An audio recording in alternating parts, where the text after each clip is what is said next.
Welcome back for a new collections video. This time we are doing a Nintendo Switch edition. So hopefully enjoy. Music in the background today is from the game Little Dragon's Cafe. So with that said, first up we have Bee Simulator. Interesting game I picked up on clearance a little while back. Definitely an interesting one. Next up we have interesting indie game that takes place in the universe of, obviously, The Legend of Zelda.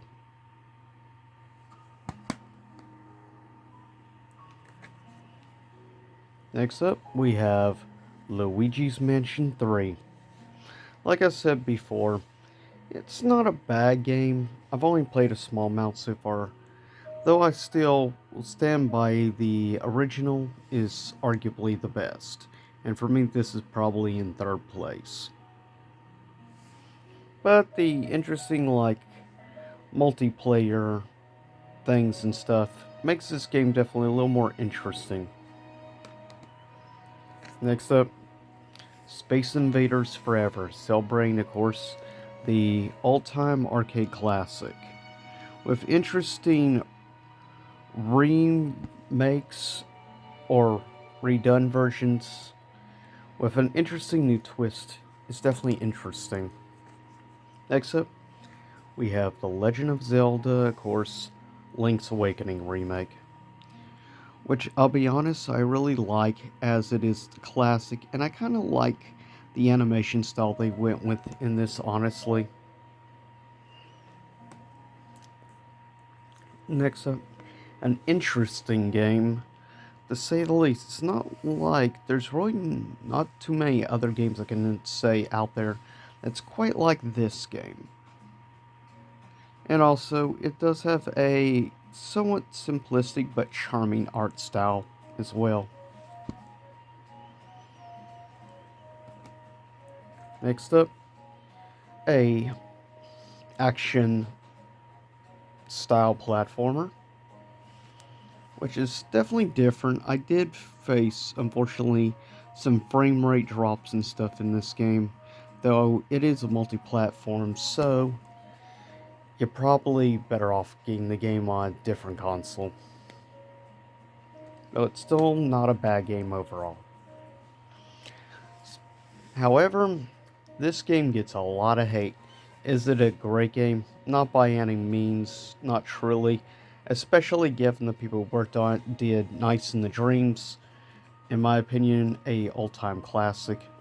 But I will say that at the same time, this game does not deserve the level of hate it actually gets.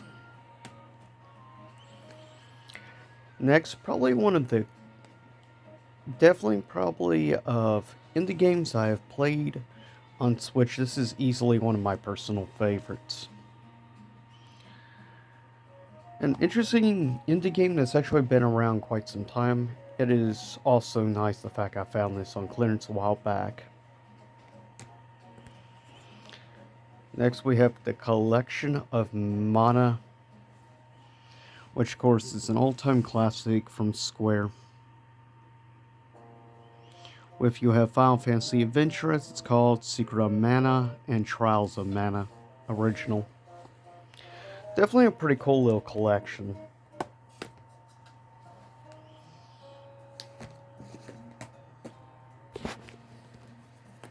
Next up, Flashback, which is a arcade classic.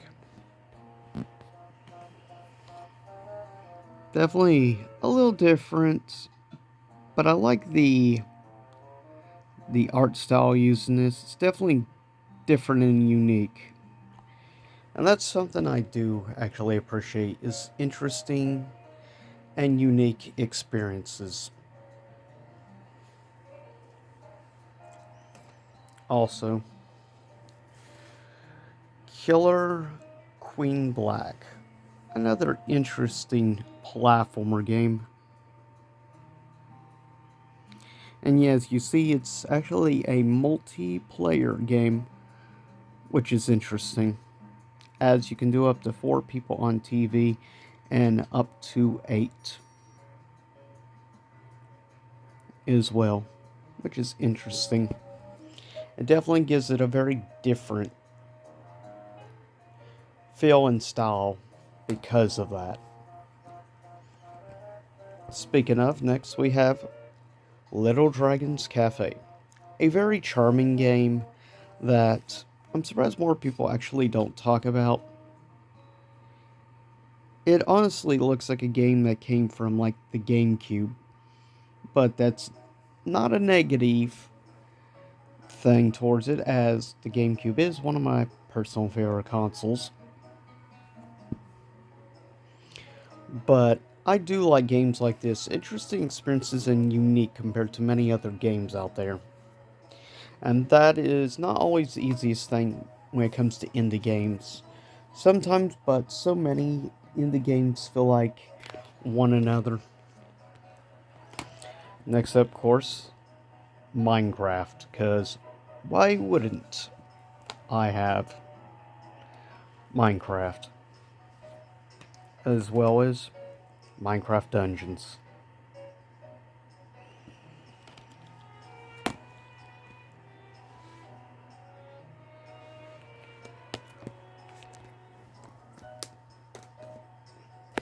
Next up, we have Ni no Kuni Wrath of the White Witch Remaster. I actually like quite a bit the cover art to this.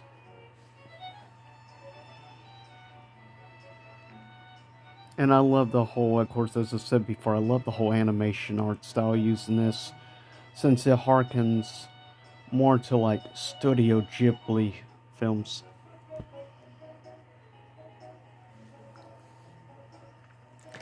Next up, one of my personal favorites, Puyo Puyo Tetris, which is great if you want like local multiplayer and stuff.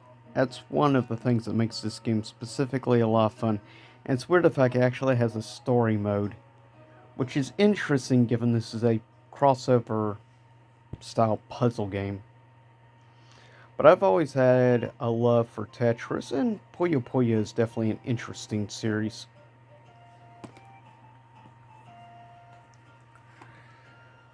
Next, of course, Rayman Legends Definitive Edition, which is a definitely a classic of the 2D or side score style games. I would say this is arguably one of the best by far.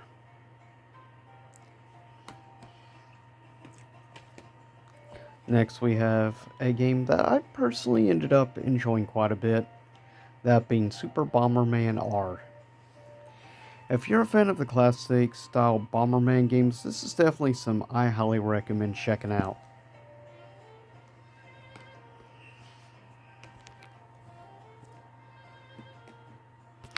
Next, sorry about that. Next, we have, of course, Super Smash Ultimate, with an insane amount of characters, which is saying it mildly. Next up, The Legend of Zelda Breath of the Wild, of course. Personally, I do not know anyone who has a Switch that does not have this game. But I'll be honest, I kind of like Link's Awakening Remake more than Breath of the Wild, only because there's only a very few open world style games I genuinely like. And a game that I'm happy got a re-release with at least actual traditional controls and stuff added, as that's one of the things I hate about this game on the Wii was the stupid motion controls.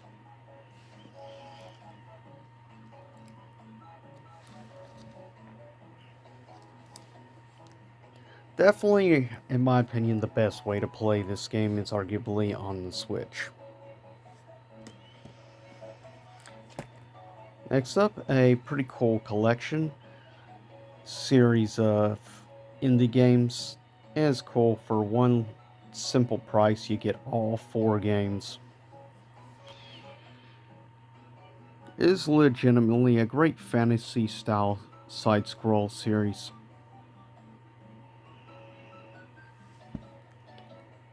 And I actually also enjoy the art style used in this series as well.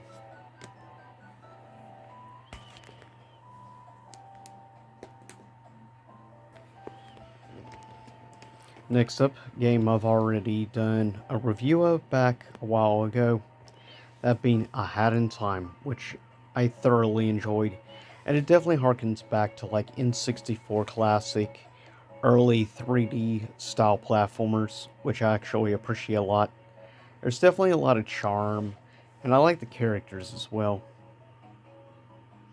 Plus, this is the best way to go, as it also includes the DLC as well.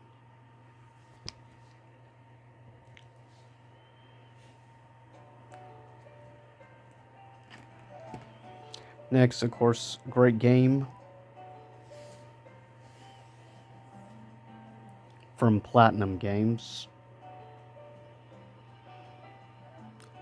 I do quite a bit like the art style and everything that is used in this, but to be fair, Platinum Games is known for their quality titles.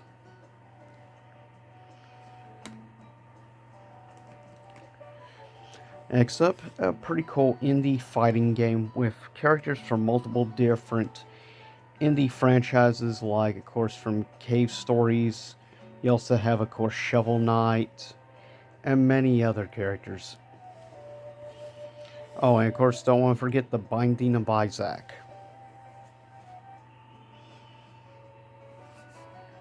Of indie fine games I've played, I definitely like this game, as it's definitely unique, especially some of the stage designs, which harken to the actual games that these characters actually come from. It's very cheesy, but I love it for that reason.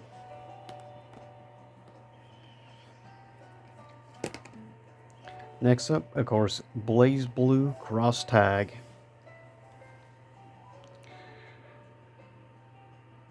Which is pretty cool. And I love the fact it includes like a mini disc, like a mini sampler CD, which is kind of cool.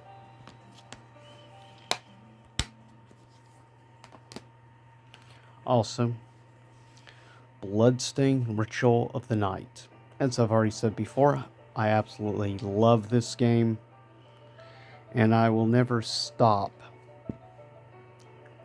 recommending it to anyone who has the opportunity to play it.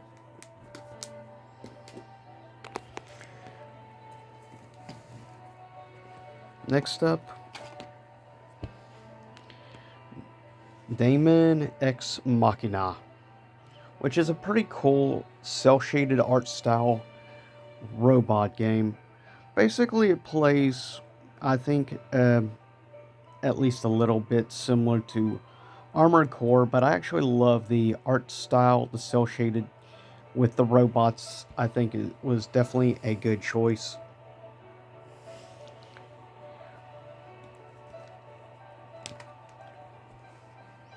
Next up, Digimon Story Cyber Sleuth, which is an interesting investigating style Digimon game.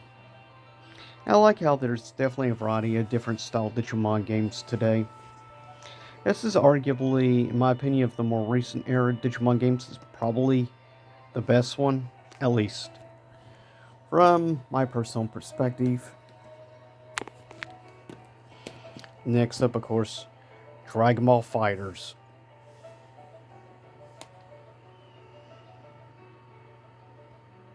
I will say at least this plays better on the Switch than some other fighting games that have gotten releases on the Switch.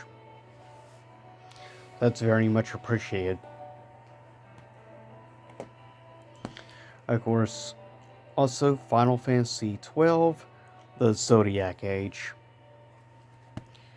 which is a game that I'm glad, at least in more recent years, is starting to get a little more recognition as it deserves it. I absolutely love the art style of this game. It's very unique, has a very its own distinctive look and feel that helps really define it from many other games in the franchise. Also, a roguelike game I highly recommend to anyone who has the opportunity. That being, of course, Hades. If you like Greek mythology and anything at all like that, I actually highly recommend this.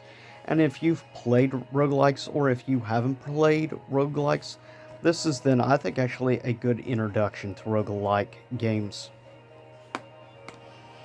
As what really sells it is the gameplay. Next up, of course, the more recent Hyrule Warriors Age of Calamity.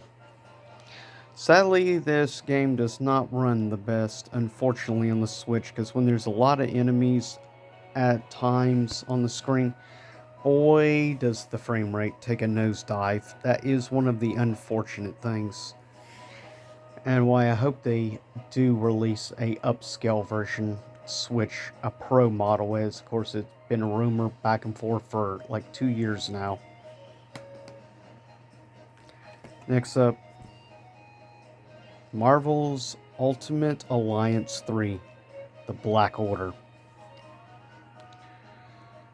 Which is definitely an interesting game. I also find fascinating the fact that this was a Switch exclusive. Now, personally, this is actually my first Marvel Ultimate Alliance game I've actually ever had. Next up, Monster Hunter Rise, which, as I think I've already said before, I like Rise honestly more than World. Just personal perspective, I do plan on picking this up though now that it's been released on PlayStation. And I know at least it's going to run a lot better. But I like definitely the mechanics of this game specifically a lot more. And some of the creatures I prefer.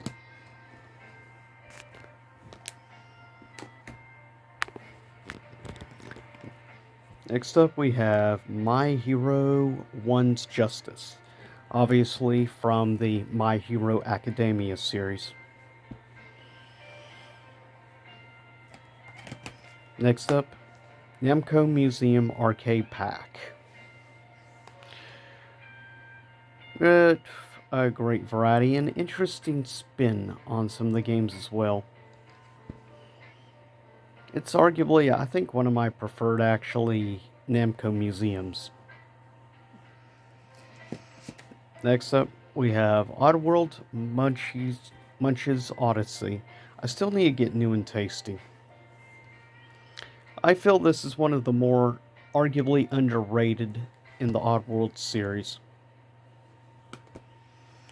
And speaking of Oddworld, also Oddworld Stranger's Wrath HD. Which is maybe just about the best game in the series, as though it plays very different compared to the other Oddworld games. But it gives it its own distinctive identity because of it.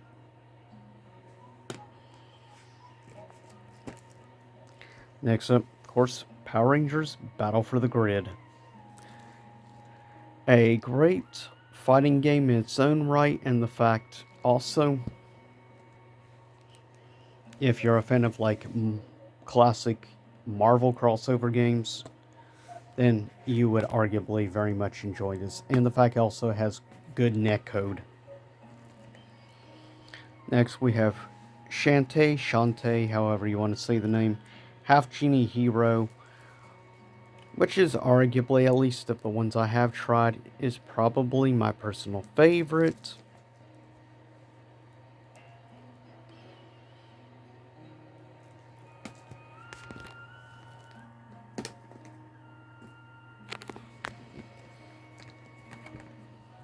Next up, we have the fact that they made another Shaq game. It's kind of interesting, but instead of a fine game this time, they chose to go the route beat 'em up. Which I'm fine with. It's definitely a funny game that I found dirt cheap. Also, a superb, great fighting game to play. If you have the opportunity to pick up Skullgirl Second Encore, I definitely highly recommend the game to anyone. as I love the art style, and I absolutely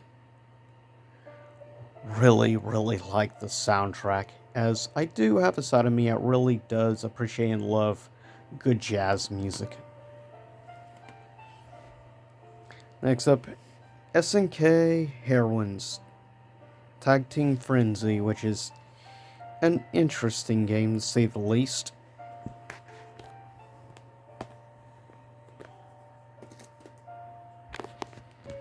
Next up, we have this special collection, Star Wars Jedi Knight Collection, with, of course, the original Jedi Academy and Outcast. Great games from the 6th console generation.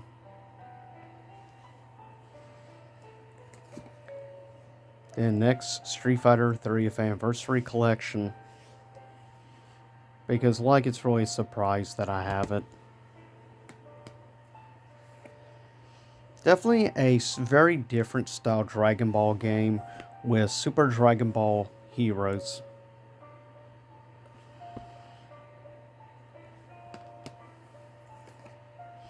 Also, The World Ends With You Final Remix. Though personally, I prefer the original DS version over this supposed Ultimate version. Next up, Tokyo Mirage Sessions, which is great for any fan of the Shin Megami series.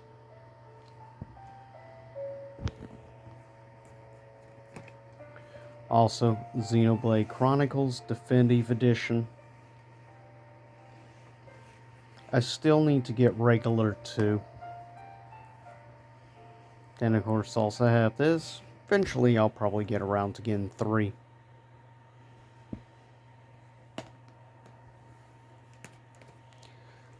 Next up, definitely an interesting game. Sadly, it does not have the best performance rate, unfortunately.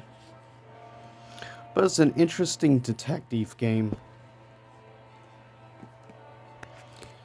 One of my friends calls it like Detective Game Furry Edition.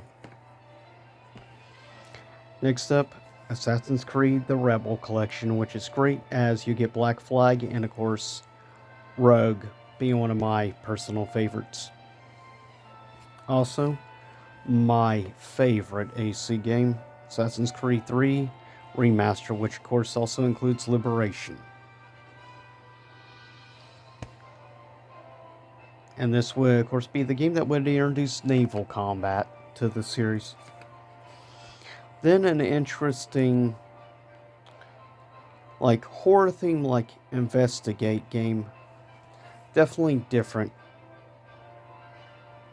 Basically, it's more like a graphic novel.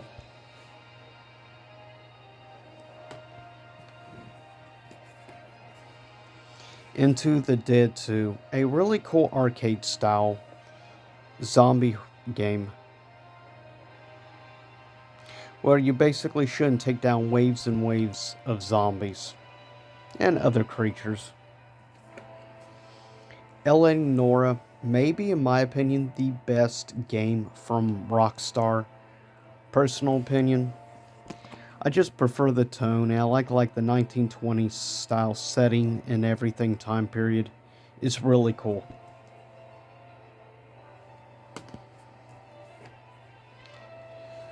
MK11, which I never upgraded to get a other version, as graphically, of course, it's a definite downgrade, though surprisingly performance is better than I would have ever expected. Next, we have another interesting game with Mutant Year Zero.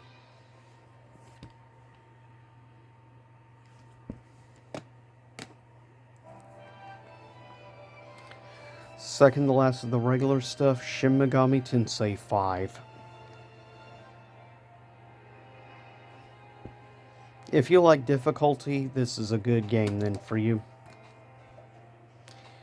The Witcher 3, which includes all the DLC.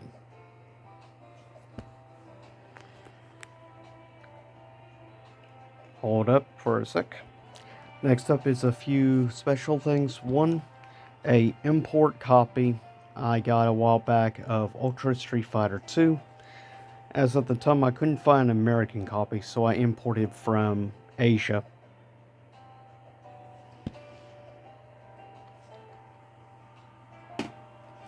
Also, a cool version of Super Mario Odyssey, which includes a travel guide also.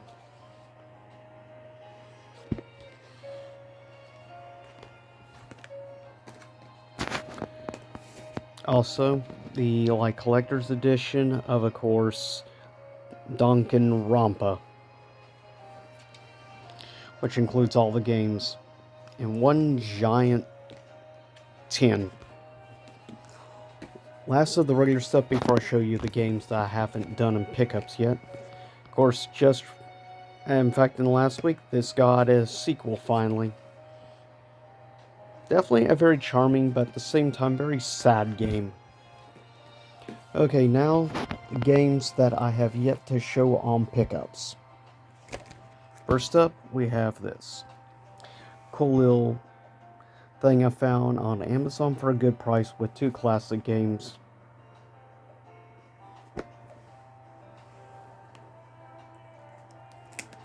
Also, an entitled Goose Game.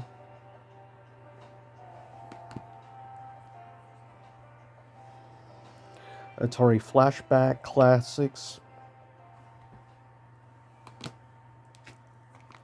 Cuphead. Finally got a physical version with the expansion included. Subnautica with Subnautica Below Zero. Stardew Valley, which is a definite game I love. Obviously, it took most of its gameplay and stuff from Harvest Moon, but is better than a modern Harvest Moon game. Unravel 2, which is a pretty cool, co-op indie platformer. Also, both of the Ori games, of course.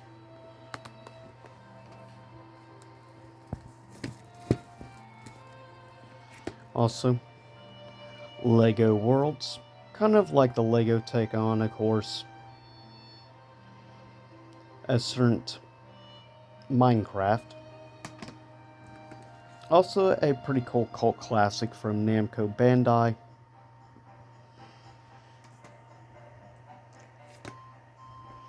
Mario Tennis, which I've always had a weird obsession over tennis games. Don't know why. Yoshi's Crafted World. Saints Row 4. Pretty fun game, honestly. Also, double pack Super Monkey Ball Banana Blitz and Sonic Forces. Sonic Mania with Sonic Team Racing. Super Mario 3D All-Stars. A pretty cool physical release of the Klonoa games double pack. And the last two, Capcom Fighting Collection and the TMNT Cowabunga Collection. And that is it for this edition. I'll see y'all next time. Same YouTube time, same YouTube channel.